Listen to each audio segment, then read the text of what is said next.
pessoal, sejam muito bem-vindos ao nosso webinário da IB Tecnologia. Vamos dar início à nossa apresentação. Queria agradecer a todos mais uma vez, por estarem com a gente aqui hoje. E vamos falar um pouco da IB, né? A IB Tecnologia, ela está atuando na área de segurança faz aí uns 6 meses. A gente está trazendo o que há de melhor no mercado em cibersegurança, principalmente de Israel, que tem um prestígio muito grande, né, no que diz respeito à cibersegurança e inteligência. Eu sou gerente de contas na IB Tecnologia, responsável pela área comercial, e a gente conta com 2 participações de peso. A gente conta com Sagi Lamay, ele é CEO e cofundador da Deceptive Bytes, tá? Ele vai explicar para a gente a grande parte da nossa apresentação e a respeito da tecnologia do engano, que é o que a ferramenta possui. E também temos a Avi Lamay, ele é CTO e cofundador da Deceptive Bytes.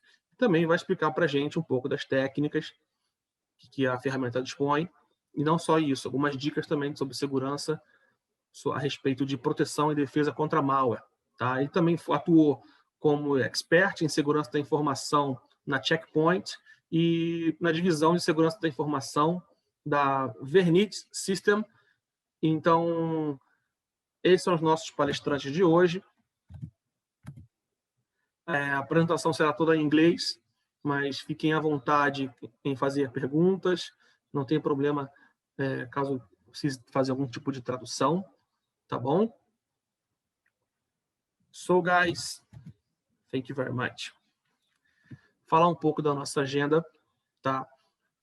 Principal, o cenário de ameaças. Hoje, o cenário de ameaças está bem amplo, então a gente vai falar um pouco sobre as tendências, o que está acontecendo no mundo no que diz respeito a ataques, principalmente a malwares, tá? Técnicas de evasão, né? Técnicas de como o malware ele consegue se evadir das defesas, algumas pesquisas, a ferramenta Deceptive Bytes, vamos abordar também. Daremos algumas dicas de segurança, como falei previamente. E no final, claro, perguntas e respostas, vocês podem ficar à vontade em nos fazer.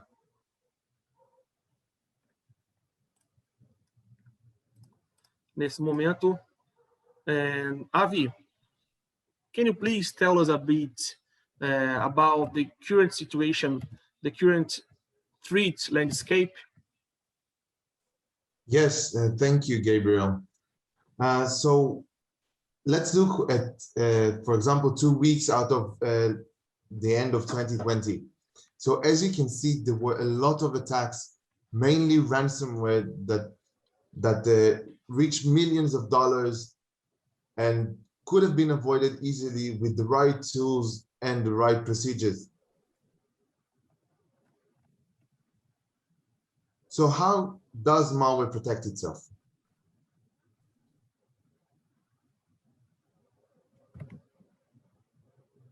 Let's start with an analogy. In a bank, robbers will check the security before robbing it.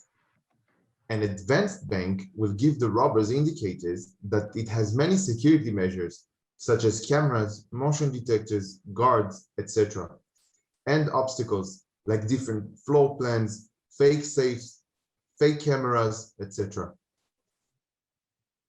These indicators will deter the robbers in the first place or prevent their success if they do get in.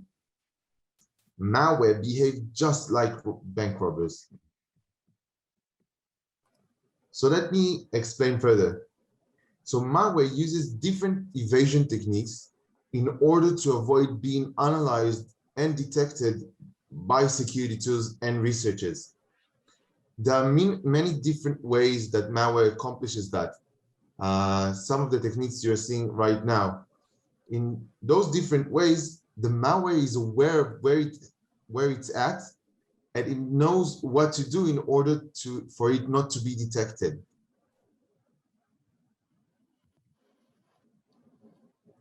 Okay, and can you please tell us more about these evasion techniques, what you have we have new on this scenario? Certainly. So if we look at how malware protects itself, for example, with anti-sandbox and anti-virtualization, the malware is aware of security environments that are meant to automate the process. So if the malware sees an environment that is related to a sandbox or a virtual machine, it knows that somebody is trying to understand if it's malicious or not. So it searches for different artifacts like files, folders, and other indicators about the environment that it's running under a certain sandbox or a certain VM environment. And according to that, it knows if it should continue it and can attack safely, or it should avoid the environment in order for it not to be detected. It looks like these techniques, they are very sophisticated, isn't it? And how they are different from signature, for example? So if we look at how regular AVs behave, what they do is they search for a specific indicator about a specific malware, and that's how they know to stop it and prevent it. But if the malware changes its signature, which often happens on a regular basis, then the antivirus is not aware of the malware anymore and cannot stop it. So if we look, for example, with anti-debugging and anti-analysis, what the malware tries to do is try to understand if somebody is researching it, it's trying to analyze it. And again, it searches for different tools, different debugging environments, and other indicators about the environment. It's being investigated. So it's not like signatures where you have to find a specific indicator about a certain malware, but here you see something that is only specific to certain environments that the malware is afraid of encountering. And that's how it avoids, of course, being detected. Of course, also, there's one other thing that malware is aware of is what antivirus you're using and how to bypass it. So in case of Windows Defender, they know how to disable it or evade it completely. And it's also true for other antivirus software, including machine learning and AI-based ones. So they know how to generate payloads that either bypass them or know how to avoid them completely. Of course, these are not the only methods and not the only tricks that malware uses. There are around 1,000, maybe a bit more, of those different evasion techniques that are used by malware. So let me give you an example.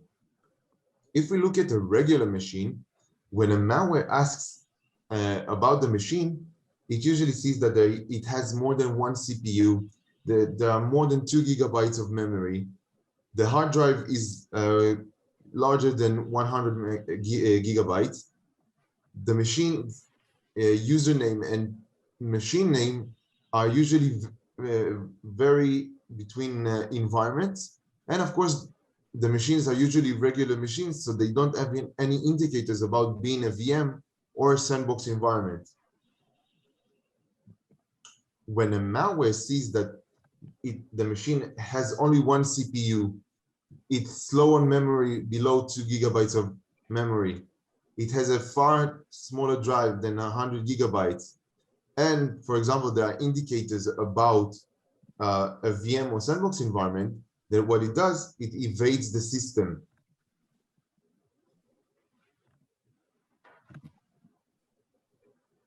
And how does the malware decide if you will attack or not? So how does the malware decide if the scenario is okay for him and he will attack? How the malware decision-making process, you know? Yeah, so the malware tries to ask the operating system different questions. Am I in a VM? Am I in a sandbox environment? Is a debugger attached? Am I being analyzed? It does that by asking different indicators about the environment. When it sees that the answer is yes, there's something there, it's evading detection by either terminating the process immediately or by acting benign and making it look like it's a legitimate file. If it doesn't care about the environment, it doesn't check anything, then the malware will start to attack the system. When it attacks the system, it will continue to operate as long as it's successful or tries to do different things in order for the attack to complete with the best results.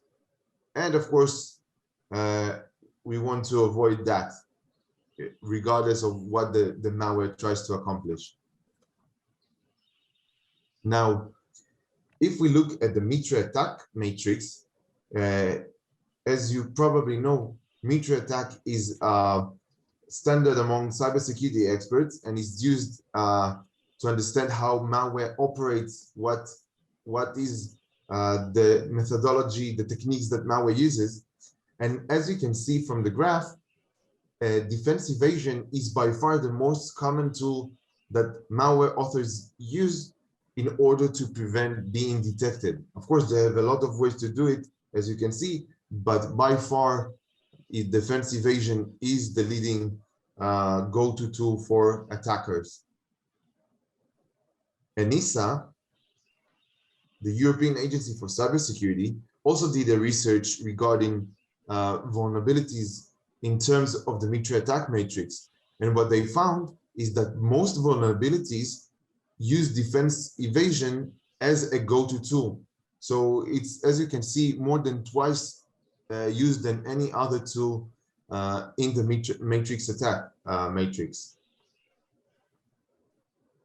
Additionally, if you look at the clustering, you see that defense evasion covers most of the other techniques as well. This is it's very interesting to know how malware operates. This is very interesting. And Sagi, what about this technique? What was found about these techniques and how can we deal with them? Hi, Gabriel, that's a great question. So as you understand, malware is very clever and evasive. Before it actually starts to attack, it checks the environment it's running in and it uses various ways to evade being detected and analysis by security and researchers. For example, a last research shows that more than 98% of all malware today is using at least one sandbox evasion technique. What it means is that every time it sees a sandbox environment, it tries to evade it in one way or another. And a different research shows that every single attack, malware is using at least 10 or more different evasion techniques. So it's very common. You can see in this information that it is very common. And how do you use this knowledge to your advantage and how it's effect against? So that's a great question. So our deception technology uses the same defenses and techniques malware is using, but we do it against it. Basically, we are shaping the attacker's decision-making and we are beating them in their own game. And we have two main ways to do that. So the first one is our preemptive defense, which we make malware believe it's in an unattractive or dangerous environment to attack. And by doing so, we are reducing its motivation to attack and the chances of infection. So for example, we make malware believe it's running in a sandbox environment or a virtual machine, or there are many security tools that install on the endpoint. And basically, in that phase, we'll stop more than 90% of malware. Basically, it will take us less than a second or two to do from the moment they started to test the environment. But you probably ask, what if they don't care about the environment that we created? or decide to attack anyway. That's why we have our proactive defense, which continue with our deception through all the attack process and basically changing the outcome of the attack. So, for example, we make, if a ransomware starts encrypting files, we'll give it the indicators that it was managed to encrypt them, and basically we make it stop by itself its malicious activities because it will think it's managed to encrypt the files, etc.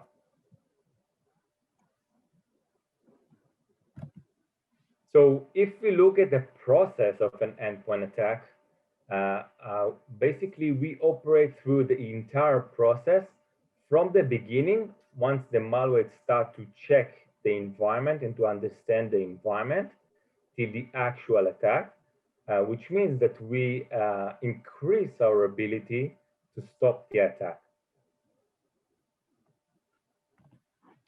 And since the solution looks at how the attacker operates his tools and techniques, but also how malware behaves, and eventually how it protects itself, which is quite the same for different types of attacks, the solution is effective against a variety of threats, including evasive malware, APTs, zero days and fallacy attacks, anything related to malicious links and documents.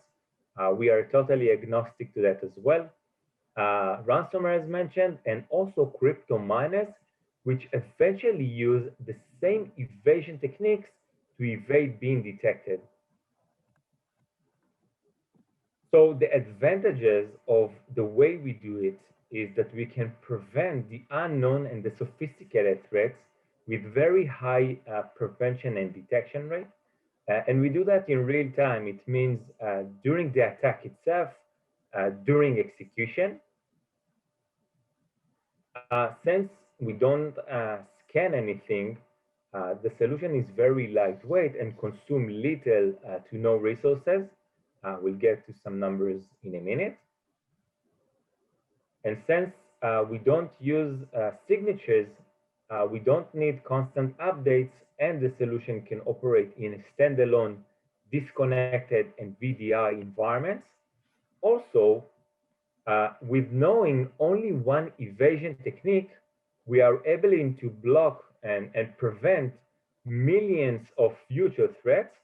And of course, we do that with low to no existing false positive, because eventually, if you think about it, legitimate applications don't care they are running in a very secure environment. And of course, also, we develop the solution in user mode, which means that it's very stable in comparison to solutions that operate in the kernel mode.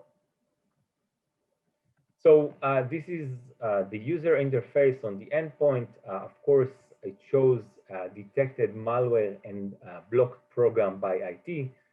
As mentioned, it's extremely lightweight. It consumes less than 0.0% CPU, less than 20 megabytes of memory, and less than 1.5 megabytes of disk space. What it means is that it quickly deployed in less than 30 seconds, and then it operates immediately. You don't even need to reboot the endpoint.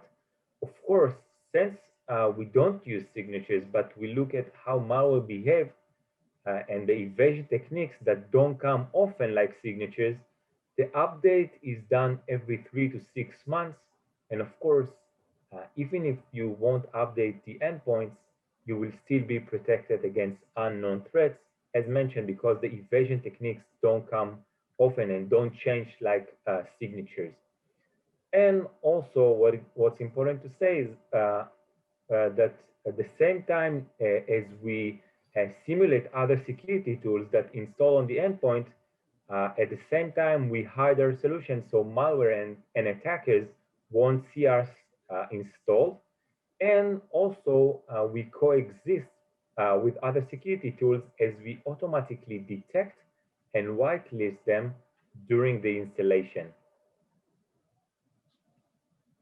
So up until now, we've discussed about our deception engine, which is the main engine of the solution. which combine the preemptive and proactive approaches.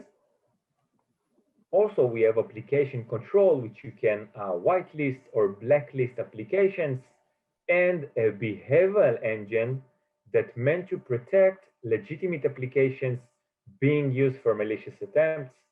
For example, PowerShell or command line that initiated from Word or Excel document. Also, we have a threat intelligence engine and anti-malware and network, which is controlling Windows Defender and Windows Firewall built in the operating system.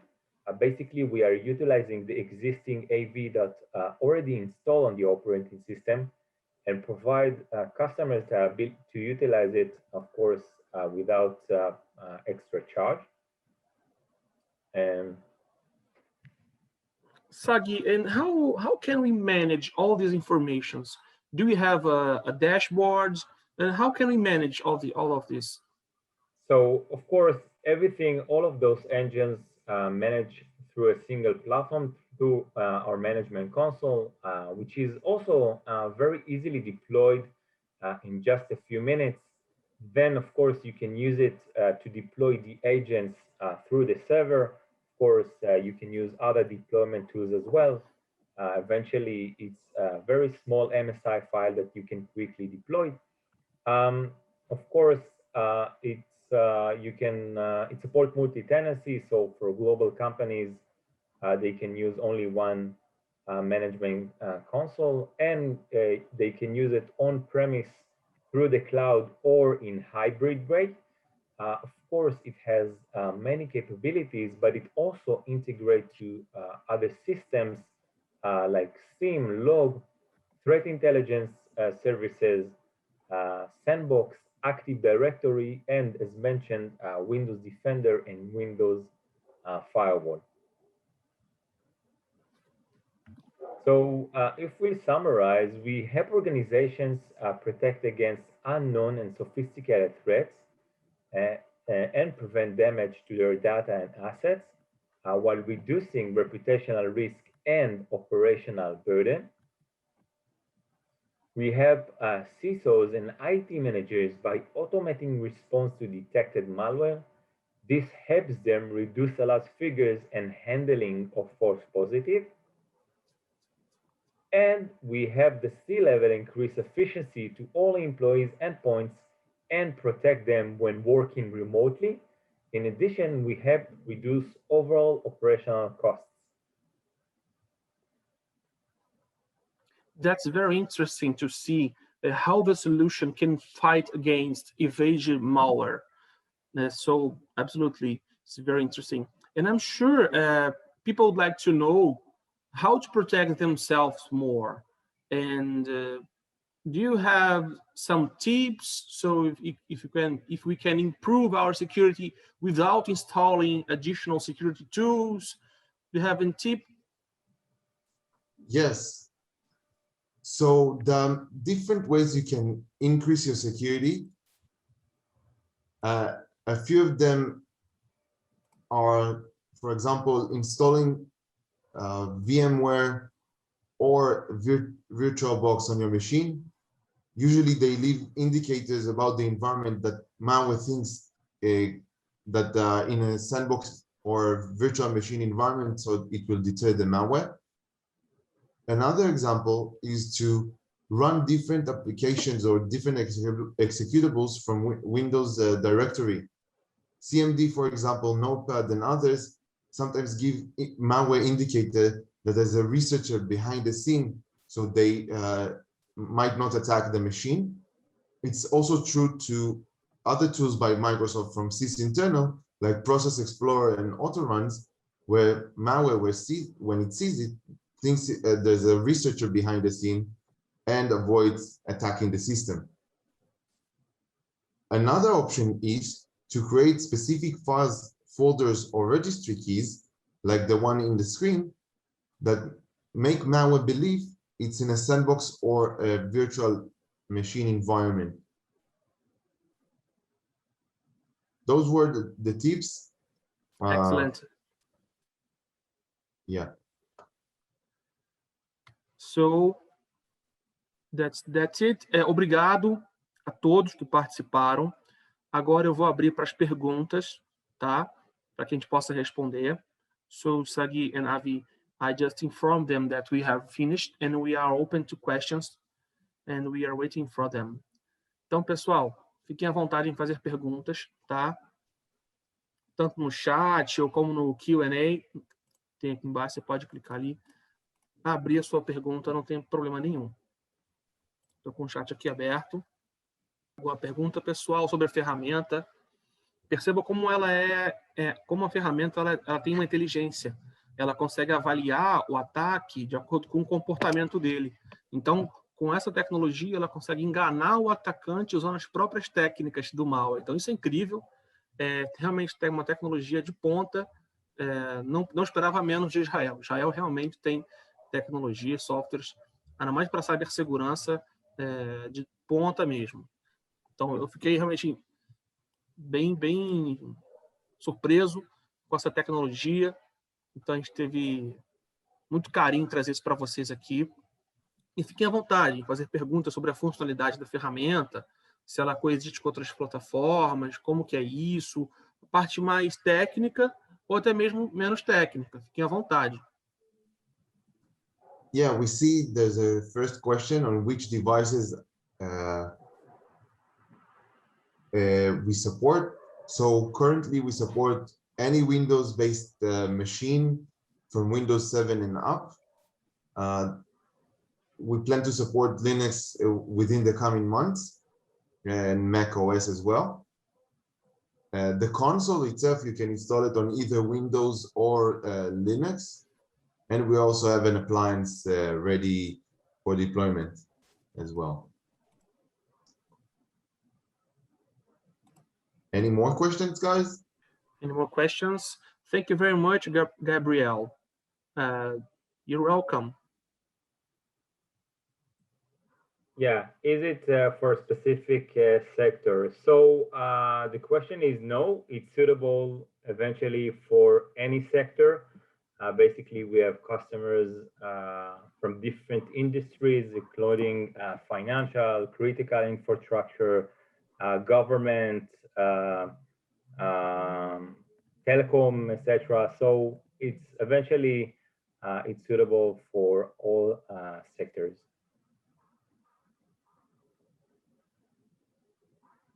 So we have another question or more comebacks for something that was previously asked. The scheduled date for Mac OS support. So Linux and Mac are planned for the coming months. Sorry, we expect a version at the end of the year or the beginning of the next year. Of course, if anyone is interested, you can stay in touch and receive updates from us. And as soon as we have a version, we'll update our customers and partners and allow you to experience it as well.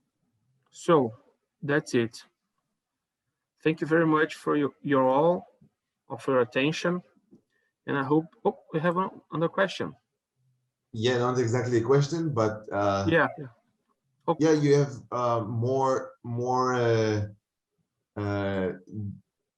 you can have more details in our website, and of course, if you want materials, we'll be able to send you if you want.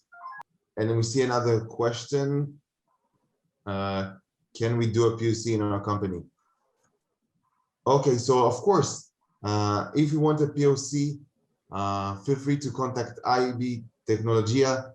We'll give you access to our platform and of course help you with the POC and test the solution. Any other questions, guys? Once again, thank you very much for your attention, and I hope to see you soon in another webinar. Okay? Muito obrigado a todos. Have a nice day. Bye bye, pessoal. Tchau, tchau. Thank you, Gabriel. Very much. Have a nice day. Thank you. Bye, guys. Have a nice day.